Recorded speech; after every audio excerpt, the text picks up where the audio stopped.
পুজোর বাজার করতে। তো চলো কী কী বাজার করছি তোমাদেরকে একটু দেখাবো। এই যে সব ব্যাগপত্র নিয়ে চলে এসেছি। তো একদম প্রথমেই নিয়ে নিলাম আপেল। এই দেখো আপেল কিনে নিলাম। তো একদম প্রথমে এসেছি ফল মার্কেটে। তো ফলের কিন্তু প্রচুর দাম, কিন্তু সমস্ত যোগানই আছে বাজারে, কিন্তু তা সত্ত্বেও দাম কিন্তু বেশ ভালোই।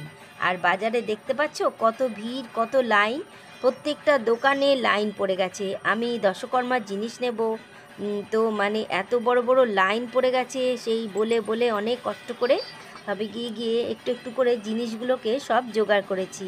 দেখো ধানের ছড়া দিতে হয়, সেটাও নিয়েছি। তো এরকম দশকর্মার দোকানে, মুদির দোকানে এই যে লাইন দিতে হয় না, মানে লাইন দিয়ে দিয়ে জিনিস নিয়েছি। আর এই দেখো আমার মোটামুটি সব জিনিস কেনা হয়ে গেছে। গাড়িতে আমি একাই এসেছি বাজার করতে, আমার সাথে কেউ আসেনি।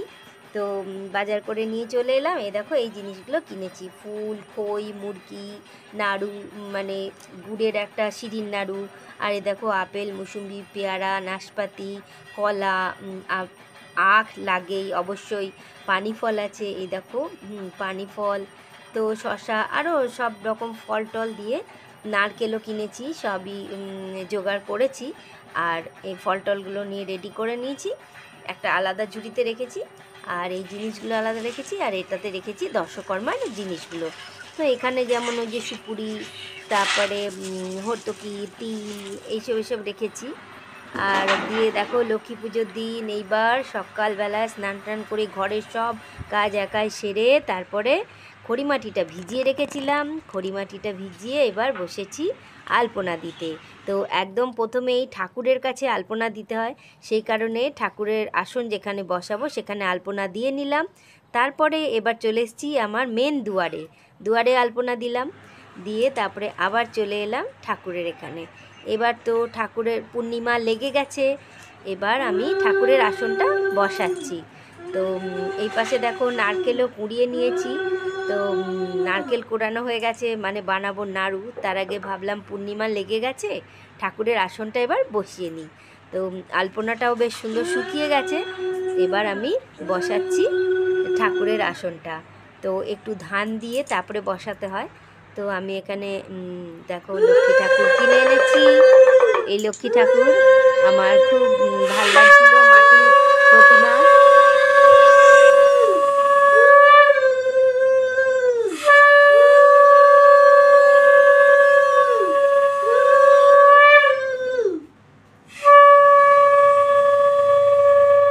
আমি যেহেতু ঠাকুরের আসনে ঠাকুরকে বসাচ্ছিলাম, তো সেই কারণেই উল্লুটা আমি দিচ্ছিলাম, আর শঙ্খটা কিন্তু বাজাচ্ছিল আমার ছেলে।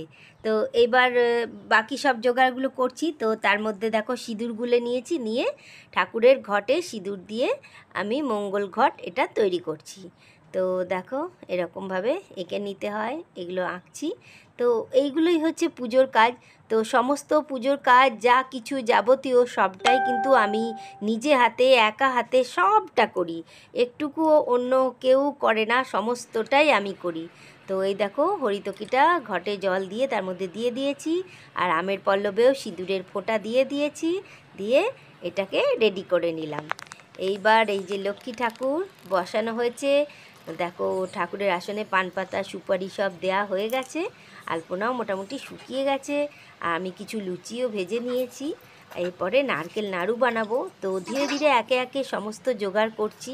তো দেখো ফলগুলো কাটতে বসে গেলাম। তো একে একে জোগাড় করতে হয়, সারাদিন পূর্ণিমা আছে, সেই কারণেই এই দেখো এবার ফল কাটতে বসে গেছি। তো আমি উপোস করেছিলাম দেখে আমার হাজব্যান্ডও কিন্তু বলল আমিও উপোস করব। কিন্তু যদিও পুজোর কাজ কিছু করেনি, তো যাই হোক, কিন্তু বলল আমিও উপোস করব, আমিও পুজো করব। আমি বললাম ঠিক আছে, কোনো ব্যাপার না, একসঙ্গে পুজো করা খুবই ভালো।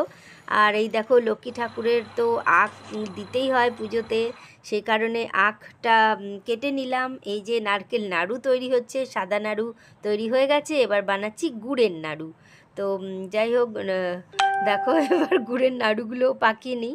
লক্ষ্মী ঠাকুরের যা যা প্রিয়, যা যা জিনিস লাগে, সমস্ত জোগাড়ই কিন্তু আমি নিজে হাতে করি, আমার কিন্তু খুবই ভালো লাগে। তো খাটনিটা অনেক বেশি হয়, তোমরা জানো এই সব পুজোর কাজ মানে অনেক কাজ। তো একা হাতে সমস্তটা করাটা কিন্তু বেশ চাপের, তাও আমি কিন্তু সবটাই করি। দেখো পদ্ম ফুলটা লক্ষ্মী ঠাকুরের খুব প্রিয়, তাই পদ্ম ফুল কিনে এনেছিলাম আর পদ্ম ফুলটা খুব সুন্দর করে ফুটিয়ে দিলাম। দিয়ে এবার লক্ষ্মী ঠাকুরের কাছে আমি মা লক্ষ্মীর কাছে এই পদ্ম ফুলটা নিবেদন করলাম। তো কেমন লাগছে আমার মা লক্ষ্মীর প্রতিমা আর সব কিছু অবশ্যই জানিও।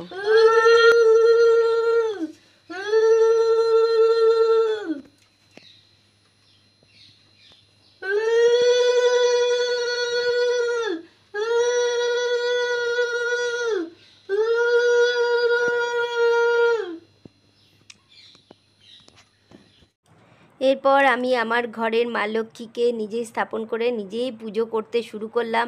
ঠাকুরমশাই যেহেতু পাইনি, সমস্ত কিছু জোগাড়ই ছিল কিন্তু ঠাকুরমশাই পাইনি, একটু ঠাকুরমশাইকে বলতে দেরি হয়ে গেছিলো, সেই কারণে আর পাওয়া গেল না। বুকিং করতে হয়তো আগে থেকে, সেই কারণে হলো না। তো যাই হোক, এটাই আমার মন শান্তি যে আমি আমার ঘরে মা লক্ষ্মীর প্রতিমা এনে আমি মন শান্তি করে পুজো করতে পেরেছি। আর আমার হাজব্যান্ডও কিন্তু আমার সঙ্গে উপোস করেছে। তো দুজনে মিলে উপোস করে একসঙ্গে মায়ের কাছে বসে পুজো করলাম, অঞ্জলি দিলাম, সব কিছুই করলাম। তো দেখো আমার এই পুজোর এই ছোট্ট ভিডিওটা তোমাদের কেমন লাগলো অবশ্যই কমেন্ট করে জানিও। আর বন্ধুরা, আমি সব কিছু নিজে নিজে করেছি, তো তোমাদের কতটা কি কেমন লেগেছে আমি জানি না, কিছু ভুল ভ্রান্তি ত্রুটি হয়েই থাকতে পারে। তোমরা যদি জানো কোনো কিছু ভুল হয়েছে আমার, তো অবশ্যই কমেন্ট করে জানিও। আর ভালো লাগলে সেটাও জানিও। আর আমার পাশে থাকার জন্য আমার চ্যানেলটা সাবস্ক্রাইব করে তার পাশে বেল আইকনটা আর অল নোটিফিকেশানটা কিন্তু অবশ্যই অন করে দিও, তাহলে যখনই আমি কোনো ভিডিও আপলোড করব সবার প্রথমে তোমাদের কাছে পৌঁছে যাবে।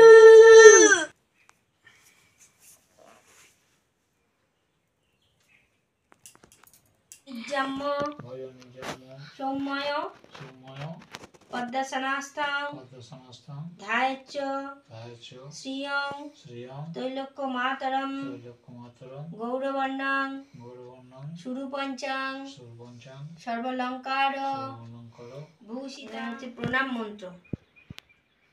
নমো বিশ্বরূপস্য ভার্যাসি পদ্মে পদ্মালয়ে শুভে সর্বত পাহিমাং দেবী মহালক্ষ্মী নমস্তুতে।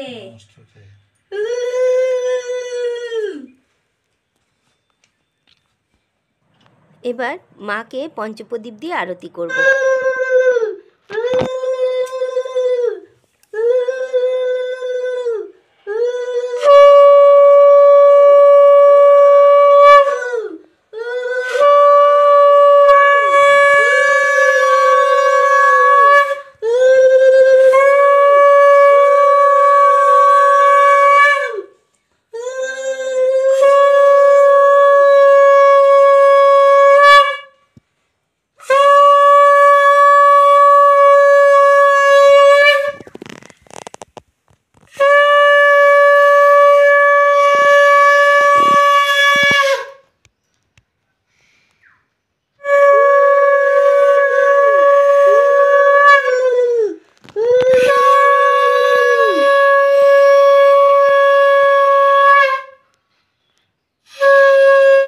এরপর মা লক্ষ্মীকে ভালো করে প্রণাম করে মনের ইচ্ছে জানিয়ে শুরু করলাম পাঁচালি পড়া।